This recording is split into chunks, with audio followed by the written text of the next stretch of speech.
وسلم إن الحمد والنعمة والشكر والثناء والمجد لله سبحانه وتعالى الذي خلق الكون كله والذي خلق الإنسان من نطفة أمشاج وخلق أبونا آدم عليه الصلاة والسلام من تراب وخلق زوجها من جنبها وبث منها رجالا كثيرا ونساء والحمد الذي وفقنا بكون أمة محمد صلى الله عليه وسلم والحمد الذي أعطانا القرآن الكريم وأعطانا شهر رمضان المبارك الكريم. أعوذ بالله من الشيطان الرجيم. بسم الله الرحمن الرحيم. الحمد لله رب العالمين إلى آخر السورة. وقال النبي صلى الله عليه وسلم خير من تعلم وعلم. সম্মানিত সভাপতি সাহেব, উপস্থিত মুরব্বিয়ানে কিরাম, অত্র এলাকা কর্তাবাড়ানি সকল মহোদয়েরা, উপস্থিত আল্লাহ রাস্তার মেহমান বিন্দু, লাখো শুকরিয়া রব্বুল আলামিনের জন্য যিনি আজকে উত্তপ্ত পৃথিবীর ভয়াবহ অবস্থায় দিনই মজলিসে কিছু সময় বসার জন্য আর দিনই আলোচনা শোনার জন্য আমাদেরকে তৌফিক দান করেছেন। সবাই দিনই মজলিসে বসা, দিনই আল্লাহর পক্ষ থেকে কবুলিয়ত থাকে, মেহরবানি থাকতে হবে। রব্বুল আলামিনের পক্ষ থেকে কবুলিয়ত থাকতে হবে। আল্লাহ পাক যাকে দিনের প্রস্তাব করে মাইয়ুরিদিল্লাহু বিহি খায়রান ইউফাক্কিহু ফিদ্দীন, দিনের যাকে দান করেন আল্লাহ তার কল্যাণ দান করেন, যার কল্যাণ দান করেন দিনের প্রস্তাব করেন। এই এলাকার জনগণকে আল্লাহ পাক দিনের প্রস্তাব করেছেন, এই এলাকার জনগণকে আল্লাহ পাক পছন্দ করেছেন, আল্লাহ পাক এখানে একটা দ্বীনি মাদ্রাসা কবুল করেছেন। সবাই বলেন আলহামদুলিল্লাহ। 1991 থেকে 98 পর্যন্ত আমি মাদ্রাসায় শিক্ষকতার কাজ করতাম, এই রাস্তা দিয়ে যাইতাম। আসা যাওয়ার সময় এখানে অবস্থা দেখে অনেক সময় চিন্তা করতাম আল্লাহ পাক যদি এই এলাকার মানুষগুলিকে কোরআনের জন্য কবুল করতেন। ওই সময় আমি দেখেছি এখানে মক্তব চলে, আর সকল কিছু বলতে চাই না। ওই অবস্থা থেকে আল্লাহ পাক এই বিহুষ্টি পরিবেশে এলাকার মানুষকে নিয়ে আসবে, এটা আল্লাহর খাস একটা রহমত, আল্লাহর খাস একটা রহমত, আল্লাহর খাস রহমত ছাড়া আল্লাহ নবীর হাদিস মাইয়ুরিদিল্লাহু বিহি খায়রান ইউফাক্কিহু ফিদ্দীন, আল্লাহ যাদের কল্যাণ কামনা করে, যাদের মুকাম পরকালের মুক্তি কামনা করে। আমরা মানুষের মধ্যে সবচেয়ে উত্তম মানুষ, আল্লাহ পাক এই মানব জাতিকে শ্রেষ্ঠ মানুষ হিসেবে বানিয়েছেন, শ্রেষ্ঠ জাতি। ওলামাদের কারণে বনি আদমকে সম্মানই করেছেন। আর বনি আদমের মধ্যে সবচেয়ে উঁচু তারা যারা নবী মুহাম্মদ রাসূলুল্লাহ সাল্লাল্লাহু আলাইহি ওয়াসাল্লামের উপর হয়েছিল। আমরা নবী মুহাম্মদ সাল্লাল্লাহু আলাইহি ওয়াসাল্লামের উম্মত হয়েছি।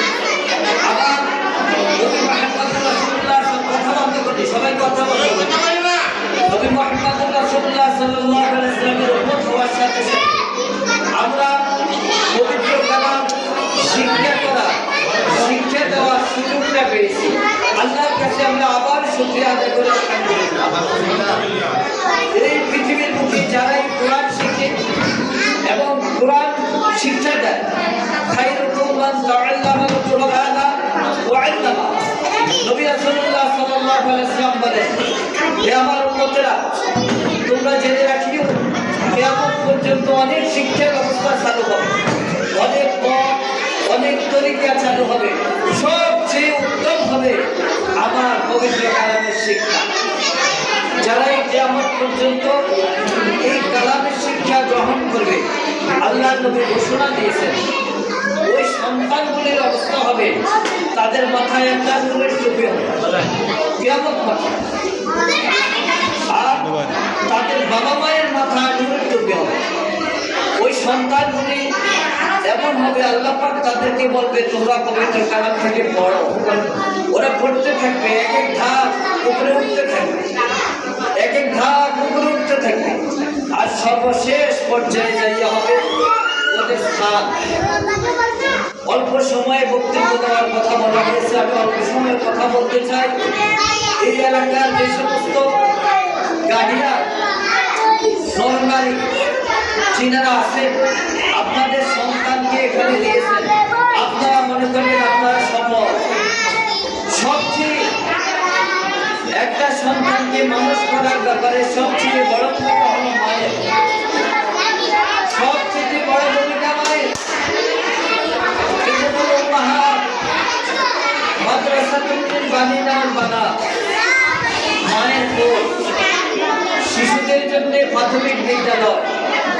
একজন মা যদি ভালো হয়, একজন মা যদি নামাজি হয়, একজন মা যদি দ্বীনের বিধিবিধান মেনে চলে, তার সন্তানগুলিও সেভাবে দ্বীনের প্রতি অগ্রসর হবে।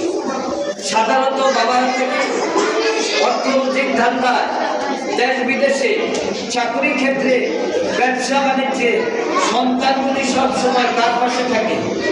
মায়ের পাশে।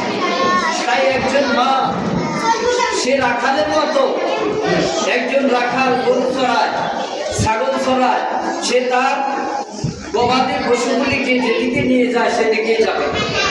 সন্তানগুলিকে একজন মা যেদিকে পথ দেখাবে সেদিকেই যাবে।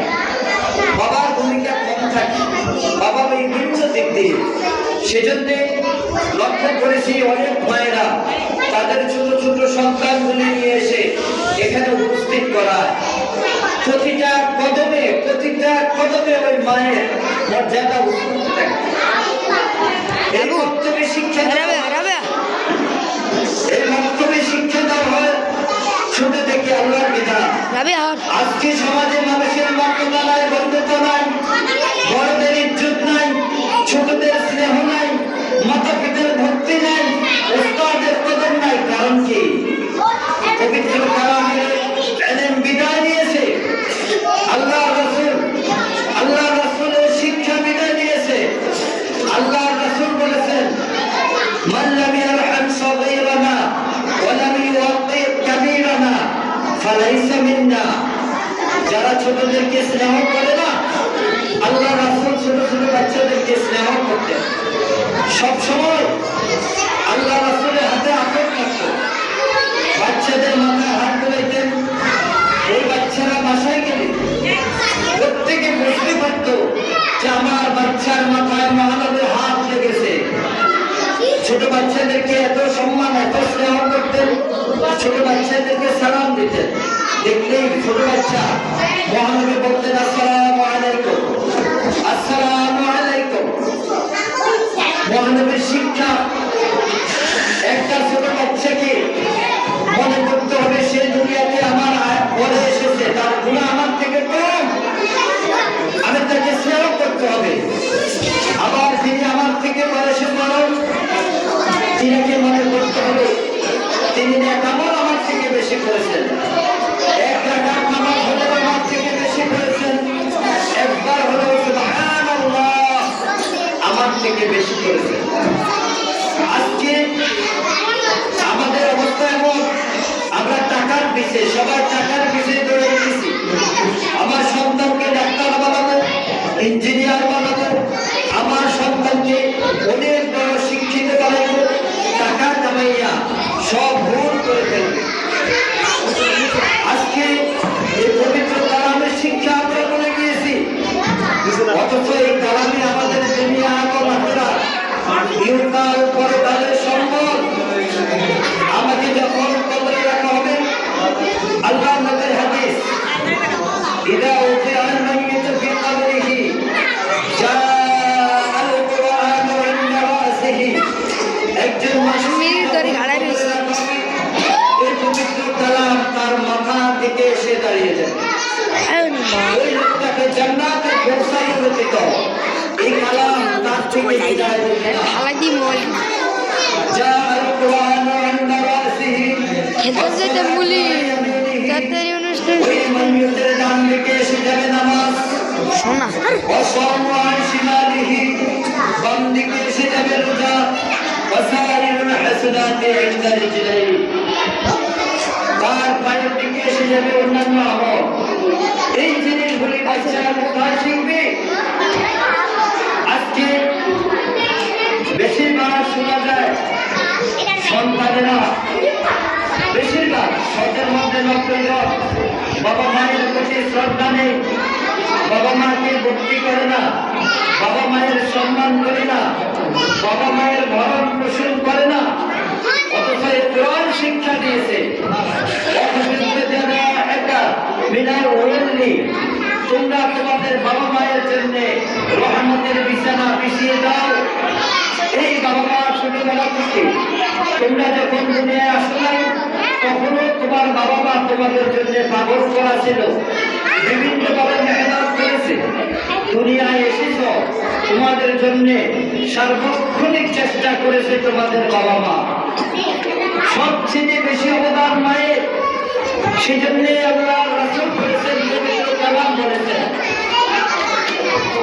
মায়ের অধিকার 3 গুণ বেশি, বাবার চেয়ে কয় গুণ বেশি? 3 গুণ।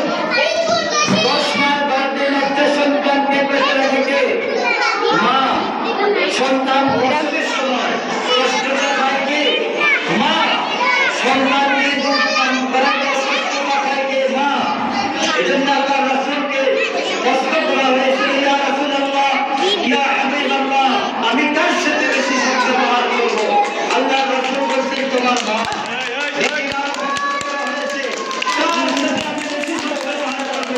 আল্লাহ রাসূল বলছেন, তোমার মা। দ্বিতীয়বার বলছেন মা, তৃতীয়বার বলছেন তোমার বাবা। আজকে বাবা মায়ের সাথে আমাদের সেই সৎ আচরণ নেই। আজকে আমাদের মায়ের গ্রামের সাথে সৎ আচরণ নেই। অথচ সমস্ত ওলামায়ে কেরাম এই যে ছোট ছোট বসির আলোচনা হাদিস করেছে, উলামা উম্মতি কামিয়ারি বানি ইসরাঈল, আমার উম্মতের ওলামায়ে কেরাম বনি ইসরাঈলের একজন নবীর মতো। আজকে সারা বিশ্ব 3টা কারণে ধ্বংস হয়েছে। কয়টা কারণ? 3টা কারণ। কারণ 3টা বন্ধ: হিংসা, অহংকার, নেতৃত্বের লোভ। এই 3টা কারণ সারা বিশ্বের মানুষ ধ্বংসের মুখে।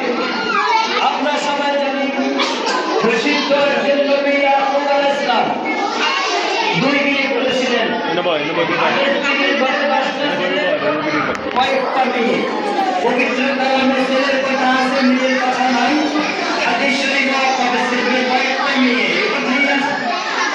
যখন আগের স্ত্রী মারা গেলেন, এই আগের স্ত্রীর বোনকে আবার বিয়ে করলেন ছোট বোনকে। ওইবার হলো ইউসুফ আলাইহিস সালাম এবং বুনিয়ামিন, আর কয়েকটা বোন। লক্ষ্যের বিষয় নবীর সন্তান, তারপরে হিংসা, অহংকার, নেতৃত্বের লোভ, এদেরকে 11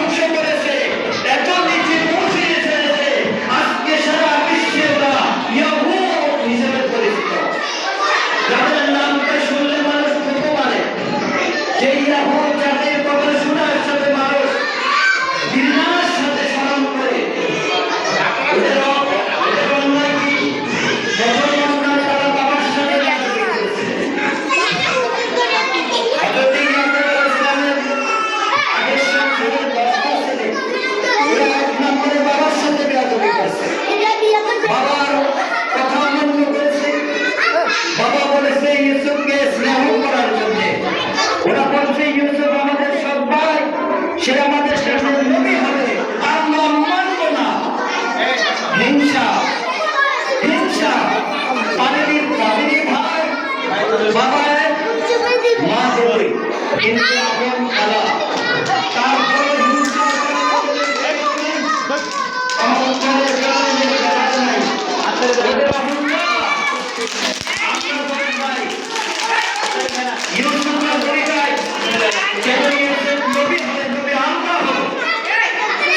তিন নম্বর অহংকার ওদের সমাজের নেতৃত্ব দিব আমরা 10টা ভাই ইউসুফ কেন নেতৃত্ব দিব যাবৎ পর্যন্ত তিনটা অপরাধে মানুষ ধ্বংস হচ্ছে এই তিনটা অপরাধ থেকে বাঁচার জন্য একমাত্র ওষুধ আর কোরআনের শিক্ষা একমাত্র ওষুধ আর কোরআনের শিক্ষা এই আল কোরআন বলেছে হিংসা করা যাবে না। লোকমান আলাইহিস সালাম নিজের ছেলেকে যে নসিহত করেছেন ওর মধ্যে বিস্তারিত বর্ণনা আমাদের বলেছেন বন্ধ করা তোমরা বাচ্চারা আল হাসান ইয়াকুল হাসানা কামা কাতুল নার হাসানা হিংসা মানুষকে এমন ভাবে ধ্বংস করে দেয় লাকড়ি যখন আগুনে দিলে আগুন লাকড়িগুলিকে সমস্ত খেয়ে ফেলে জ্বালিয়ে পুড়িয়ে শেষ করে দেয় এমন হিংসা একজন মানুষকে শেষ করে দেয়। কেমন হিংসা? আমি কেন মাদ্রাসা পরিচালনা করবে, আমি কেন মাদ্রাসা অমুক কেন মাদ্রাসা পরিচালনা করবে, আমি কেন করবো না, অমুক কেন সমাজের নেতৃত্ব দিবে, আমি কেন দিব না, অমুক কেন মানুষ কাছে থাকবে, আমি কেন থাকবো না, অমুকের কেন টাকা পয়সা হবে, আমার কেন হবে না। হিংসা, এই হিংসায় উনি ইসরায়েলকে যেমন শেষ করেছে। আপনারা যারা মাদ্রাসার কমিটিতে জড়িত আছেন আমি আপনাদেরকে অনুরোধ করবো বলি ইসরায়েল জাতি থেকে শিক্ষা নিয়ে যে কোনো ষড়যন্ত্র আসো সকল ষড়যন্ত্রের মোকাবিলা করে ওলা তাহিদু ওলা তাহজানু ওলা তুমুল আলাউনা ওরা ষড়যন্ত্রকে কোনোদিন প্রশ্রয় দেওয়া যাবে না। যে করে চাঁদ সূর্য যেটা সেইভাবে মাদ্রাসাকে ধরে রাখতে হবে। আল্লাহ আপনাদেরকে কবুল করো, আল্লাহ আপনাদেরকে কবুল করো। তিনি প্রতিষ্ঠানের খেদমতের উদ্দেশ্যে যারা এগিয়ে এসেছেন আপনারা ভাগ্যবান, আপনারা ভাগ্যবান, আপনারা আল্লাহর পক্ষ থেকে মনোনীত, আল্লাহ রাসূলের পক্ষ থেকে মনোনীত, না হয় এখানে প্রতিষ্ঠানটা গড়ে উঠত না। অবশ্যই আল্লাহ আপনাদেরকে পছন্দ